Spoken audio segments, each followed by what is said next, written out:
नमस्कार, मैं हूँ मिली और आज मैं आपके लिए हरतालिका तीज व्रत की कथा लेकर आई हूँ। तो ध्यान से इस कथा को सुनिए। सूत जी ने कहा, हे शौनक आदि महर्षिगण, मदार के फूलों से ये हुए केश वाली दिव्य वस्त्रों से विभूषित पार्वती जी को तथा मुंडमाला में सुशोभित शिव जी को, जो दिगंबर रहते हैं, ऐसे शिव जी को मैं बारंबार प्रणाम करता हूँ। कैलाश पर्वत के रम्य शिखर पर विराजमान शिव जी से पार्वती जी ने पूछा कि हे महेश्वर, आप आज मुझे कोई गुप्त से गुप्ततर रहस्य की बात बताने की कृपा करें। यह ऐसी बात जो सभी धर्मों का सार, अल्प परिश्रम से ही करने योग्य तथा अत्यंत फलदायिनी कथा का जिसमें समावेश हो। यदि आप मुझ पर प्रसन्न है तो उसे बताने की कृपा करें। हे प्रभु, मैंने पूर्व जन्म में ऐसा कौन सा तप, दान या व्रत किया था जिसके फलस्वरूप आप जैसे त्रैलोक्य के आधीश्वर, अनादि और अनंत रूप वाले पति मुझे प्राप्त हुए। शिव जी ने कहा, हे देवी, अब मैं तुमसे सर्वोत्तम व्रत का कथन करता हूँ, क्योंकि तुम मेरी प्रेयसी हो। अतः मैं तुमसे इस गुप्त व्रत को बतलाता हूँ। जिस प्रकार ताराओं में चंद्र, ग्रहों में सूर्य, चारों वर्णों अर्थात ब्राह्मण, क्षत्रिय, वैश्य और शूद्र में ब्राह्मण, देवों में विष्णु, नदियों में गंगा, पुराणों में महाभारत, वेदों में सामवेद और इंद्रियों में मन श्रेष्ठ है, उसी प्रकार पुराणों एवं वेदों का सर्वस्व, उसी प्राचीन व्रत का मैं तुमसे कथन करता हूँ। तुम उसे स्थिर चित्त से सुनो। पूर्व काल में जिस व्रत को तुमने किया था, उसी के प्रभाव से तुमने मेरी पत्नी का स्थान प्राप्त किया। प्रेयसी होने के कारण ही मैं तुमसे इस व्रत को प्रकट करता हूँ। भाद्र मास के शुक्ल पक्ष हस्त नक्षत्र से युक्त तृतीया तिथि के दिन इस व्रत का अनुष्ठान करने से त्रिविध ताप अर्थात दैहिक, देविक और भौतिक एवं पाप से स्त्रियां मुक्त हो जाती है। हे देवी, पूर्व काल में इस महाव्रत को तुमने हिमालय पर्वत पर किया था। उन सभी पूर्व वृतांतों का मैं तुमसे वर्णन करूंगा। पार्वती ने कहा, हे नाथ, मैंने इस उत्तम व्रत को किस प्रकार किया था, उन सभी वृतांत को मैं आपके मुख कमल से श्रवण करना चाहती हूँ। तब शिव जी बोले, पर्वतों में श्रेष्ठ हिमालय नामक एक पर्वत है, जो अनेक प्रकार की भूमि तथा विविध वृक्षों से परिव्याप्त है। उस पर्वत पर अनेक प्रकार के पक्षी, मृग, देवगण, गंधर्व, सिद्ध, चारण और गुह्यक प्रमुदित मन से विचरण करते हैं एवं गंधर्व गण निरंतर गान किया करते हैं। उस पर्वत की चोटी स्फटिक अर्थात बिल्लोर नामक एक विशेष मणि, स्वर्ण, मणि और मूंगों से सुशोभित है। यह पर्वत आकाश के समान ऊंचा है। उसकी चोटियां सदैव बर्फ से ढकी रहती है तथा गंगा का निरंतर निनाद होता रहता है। हे पार्वती, तुमने अपने बाल्यावस्था में जिस प्रकार की कठोर तपस्या की थी, मैं उसका वर्णन करता हूँ। हे देवी, तुमने 12 वर्षों तक आंधी अर्थात नीचे मुख और ऊपर को पैर रखकर धूम्रपान के द्वारा बिताया था। तुमने माघ के महीने में कंठ तक जल में निवास कर, वैशाख के प्रखर धाम में पंचाग्नि सेवन कर, श्रावण मास में घर से बाहर वर्षा में भीग कर मेरी तपस्या निराहार रहकर की। तुम्हारे इस उग्र तप को देखकर तुम्हारे पिता हिमवान बहुत ही दुखी एवं चिंतित हुए। वे तुम्हारे विवाह के विषय में चिंतातुर हो गए कि ऐसी तपस्विनी कन्या के लिए वर कहाँ से उपलब्ध हो सकेगा। ऐसे ही समय में ब्रह्मपुत्र नारद जी आकाश मार्ग से तुम्हारे पिता के पास आए। तुम्हारे पिता ने उन मुनि श्रेष्ठ की अर्घ्य, पाद्य, आसन आदि देकर पूजा। हिमवान ने कहा, हे मुनि प्रवर, आप अपने आने का कारण बतलाइए, क्योंकि परम सौभाग्य से ही आप जैसे महानुभावों का आगमन होता है। उत्तर में नारद मुनि ने कहा, हे पर्वत राजा, आप मेरे आने का कारण अगर जानना चाहते हैं तो सुनिए। मुझे भगवान श्री विष्णु ने आपके पास संदेशवाहक के रूप में भेजा है और कहा है कि अपने इस कन्या रत्न को किसी योग्य पुरुष के ही हाथ में अर्पित करें। संपूर्ण देवों में वासुदेव से बढ़कर अन्य कोई देव नहीं है, इसीलिए मेरी भी यही राय है कि आप अपनी कन्या भगवान विष्णु को सौंपकर जगत में यशस्वी बने। नारद जी की बात सुनकर हिमालय ने कहा, यदि भगवान विष्णु ने इस कन्या को ग्रहण करने की स्वयं इच्छा की है तो मुझे कोई आपत्ति नहीं है, क्योंकि आपकी सम्मति है, इसीलिए अब आज से इस संबंध को निश्चित ही समझिए। हिमवान द्वारा इस प्रकार का निश्चयात्मक उत्तर पाकर नारद जी उस स्थान से अंतर्ध्यान होकर शंख, चक्र, गदा एवं पद्मधारी विष्णु के पास उपस्थित हुए। उन्होंने हाथ जोड़कर प्रणाम करते हुए श्री भगवान विष्णु से कहा, हे देव, मैंने आपका विवाह संबंध पर्वतराज हिमवान की पुत्री से निश्चित कर दिया।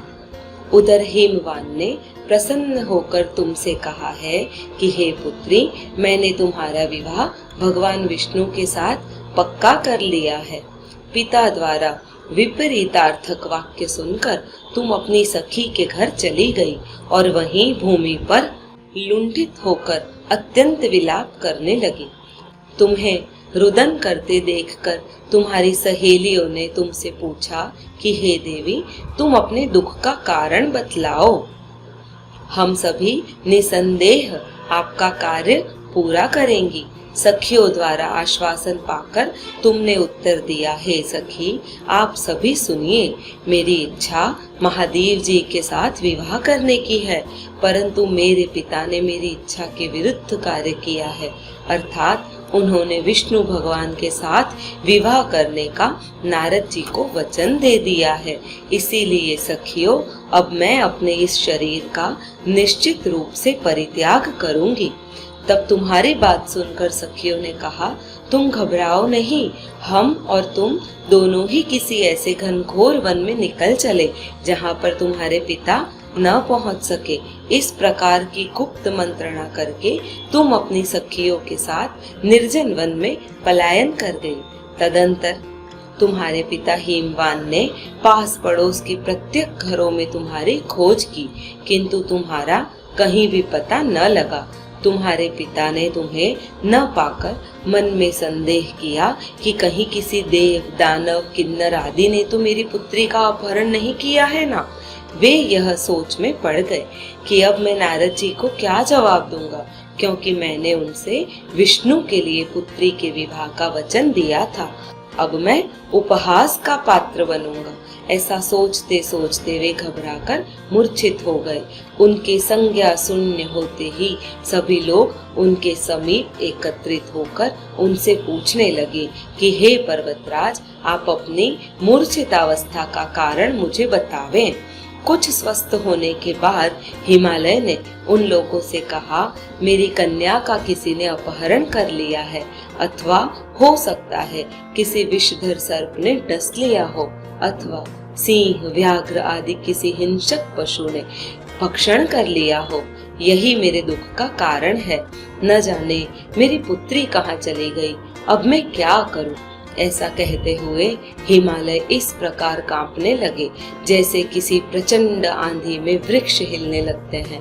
तत्पश्चात तुम्हारे पिता तुम्हारी खोज में भयानक जंगल के भीतर अग्रसर हुए। इधर तुम तो पहले से ही अपनी सखियों के साथ उस भीषण वन में जा चुकी थी। उस स्थान पर एक नदी प्रवाहित हो रही थी। वहाँ एक गुफा अर्थात कंदरा भी थी। तुमने उसी गुफा में जाकर आश्रय लिया और निराहार रहकर मेरा बालुकामयी मूर्ति शिव पार्वती सहित का स्थापन किया। जब भाद्रपद मास के शुक्ल पक्ष की तृतीया हस्त नक्षत्र के युक्त आई, तब तुमने उस दिन रात्रि में जागरण कर गीत वाद्यादि के साथ मेरा भक्ति पूर्वक पूजन किया। हे प्रिय, तुम्हारे द्वारा की गई उस कठिन तपस्या एवं व्रत के प्रभाव से मेरा सिंहासन चलायमान हो उठा और जहाँ तुम सखियों के साथ थी उस स्थान पर मैं जा पहुँचा। मैंने तुमसे कहा कि हे वरानने, मैं तुमसे अत्यंत प्रसन्न हूँ, तुम मुझसे अपना इच्छित वर प्राप्त कर लो। तब उत्तर में यदि तुमने कहा कि हे देव, आप मुझ पर प्रसन्न है तो आप मुझे पति रूप में प्राप्त हो, मैं तथास्तु कहकर पुनः अपने कैलाश पर्वत पर आ गया। मेरे चले आने के बाद तुमने प्रातः नदी में स्नान कर मेरी स्थापित मूर्ति का विसर्जन किया। इतना करने के बाद तुमने अपनी सखियों के साथ पारण किया। उसी समय तुम्हारे पिता हिमालय भी तुम्हें खोजते खोजते उसी जंगल में आ पहुँचे, किंतु वन की गहनता के कारण चारों ओर ढूंढने पर भी तुम्हारा कुछ भी पता उन्हें न लगा। अब तो वे निराश होकर भूमि पर गिर पड़े। पुनः उठने के बाद हिमालय ने 2 कन्याओं को सुप्त अवस्था में देखा। उन्होंने निकट आकर तुम्हें गोद में उठा लिया और रुदन करने लगे। रोते रोते ही उन्होंने तुमसे पूछा कि तुम इस घनघोर जंगल में किस प्रकार आ पहुंची। पिता की बात सुनकर तुमने उनसे कहा कि हे तात, मैं अपना विवाह शिव जी के साथ करना चाहती हूँ, परंतु मेरी इच्छा के प्रतिकूल आपने विष्णु भगवान से मेरा वैवाहिक संबंध स्थिर कर लिया। इसी कारण रुष्ट होकर मैं अपनी सखियों के साथ गृह का परित्याग कर इस भीषण वन में चली आई।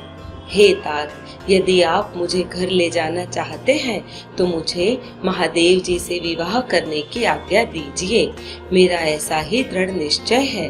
तुम्हारे इस दृढ़ संकल्प को जानकर तुम्हारे पिता ने तथास्तु कहा और वे तुम्हें अपने साथ घर वापस ले गए। घर पहुंचने पर मेरे साथ तुम्हारा पाणी ग्रहण हुआ। उसी व्रत के प्रभाव से तुमने अचल सौभाग्य प्राप्त कर लिया। मैंने आज तक इस व्रत का कथन किसी से नहीं किया है। हे देवी, तुम अपनी सखियों के द्वारा हरण की गई, इसीलिए इस व्रत का नाम हरितालिका पड़ा। पार्वती जी ने कहा, हे प्रभु, आपने इस व्रत के नाम का निरूपण तो कर दिया, पर अब इसके विधान तथा महात्म्य का वर्णन भी कीजिए। इस व्रत को करने से क्या फल होता है? इस व्रत को पहले किसने किया, यह भी बतलाने की कृपा करें। शिव जी ने कहा, हे देवी, अब मैं तुमसे इस व्रत का विधान बतलाता हूँ। सौभाग्य की कामना करने वाली सभी नारियों के लिए यह व्रत करने योग्य है, क्योंकि यह व्रत स्त्रियों का सौभाग्य सदा बढ़ाता है। सर्वप्रथम केला के खम्भों में से एक मंडप का निर्माण करें। तदंतर उस मंडप को विविध वर्णों के वस्त्रों से आच्छादित कर उसमें सुगंधित चंदन का लेप करें। फिर उसमें पार्वती सहित मेरी बालू की मूर्ति बनाकर स्थापित करें और शंख, भेरी, मृदंग आदि बाजों को बजाकर विविध प्रकार के सुगंधित पुष्पों एवं नैवेद्य आदि चढ़ाकर मेरी पूजा करें। पूजन के बाद उस दिन रात्रि में जागरण करें। ऋतु के सुपारी, जामुन, मौसम्बी, नारंगी आदि का भोग अर्पित करें। पूजा के अनुसार नारियल, तत्पश्चात 5 मुख वाले शांति रूप एवं त्रिशूलधारी शिव को मेरा नमस्कार है, ऐसा कहकर नमन करें। नंदी, भृंगी, महाकाल आदि गणों से युक्त शिव को मेरा नमस्कार है तथा सृष्टि स्वरूपिणी प्रकृति रूप शिव की कांता को मेरा नमस्कार है। हे सर्व मंगल प्रदायिनी, जगन्मय शिव रूप कल्याणदायी के शिव रूपे शिवे, शिव रूपा तेरे तथा शिव के निमित्त एवं ब्रह्मचारिणी स्वरूप जगदात्री के लिए मेरा बारंबार प्रणाम है। हे सिंहवाहिनी, आप भवताप से मेरा त्राण करें। हे माहेश्वरी, आप मेरी संपूर्ण इच्छा पूर्ण करें। हे मातेश्वरी, मुझे राज्य, सौभाग्य, संपत्ति प्रदान करें। इस प्रकार कहकर मेरे साथ तुम्हारी पूजा स्त्रियों को करनी चाहिए। विधिवत कथा श्रवण करने के पश्चात सामर्थ्य के अनुसार ब्राह्मण को अन्न, वस्त्र एवं धन प्रदान करें। तदंतर भूयसी दक्षिणा देकर संभव हो तो स्त्रियों को आभूषण आदि भी देवे। इस सौभाग्यवर्धिनी पुनित कथा को अपने पति के साथ श्रवण करने से नारियों को महान फल की उत्पत्ति होती है। हे देवी, इस विधि से जो स्त्रियां इस व्रत को करती है उन्हें 7 जन्मों तक राज्य, सुख एवं सौभाग्य प्राप्त होता है। व्रत के दिन जो नारी अन्न का आहार ग्रहण करती है वह 7 जन्म तक संतानहीनता एवं विधवा होती है। जो स्त्री उपवास नहीं करती वह दरिद्री, पुत्र शोक से दुखी एवं कर्कशा होती है तथा नरकवास करके दुख भोगती है। जो नारी इस व्रत के दिन भोजन करती है उसे सूकरी, दुग्धपान से सर्पिणी, जल का पान करने से जौंक अथवा मछली, मिष्टान भक्षण से चींटी आदि योनि में जन्म लेना पड़ता है। अनुष्ठान की समाप्ति पर नारियों को चाहिए कि वे चांदी, सोने, तांबे अथवा इन सभी के अभाव में बांस की डालियां में वस्त्र, फल, पकवान आदि रखकर दक्षिणा के साथ ब्राह्मण को दान करें। अंत में दूसरे दिन व्रत का पारणा करें। जो नारियां इस विधि से व्रत का अनुष्ठान करती है वे तुम्हारे समान अनुकूल पति को प्राप्त कर इस लोक में सभी सुखों का उपभोग करती हुई अंत में सायुज्य मुक्ति प्राप्त करती है। इस कथा के श्रवण कर लेने से ही स्त्रियां हजारों अश्वमेघ यज्ञ एवं सैकड़ों वाजपेय यज्ञ के करने का फल प्राप्त करती हैं। हे देवी, मैंने तुमसे इसका सर्वोत्तम कथन किया है जिसके करने से करोड़ों यज्ञ का फल सहज ही प्राप्त होता है। अतः इस व्रत के फल का वर्णन सर्वथा अकथनीय है। मित्रों, अगर आपको ये कथा पसंद आई हो तो एक बार मेरे साथ बोलिए हर हर शिव शंभो। और अगर आपको मेरा चैनल पसंद आता है, आप इसके वीडियो सुनते हैं तो कृपया सब्सक्राइब कर दीजिए और लाइक करना ना भूलें। धन्यवाद।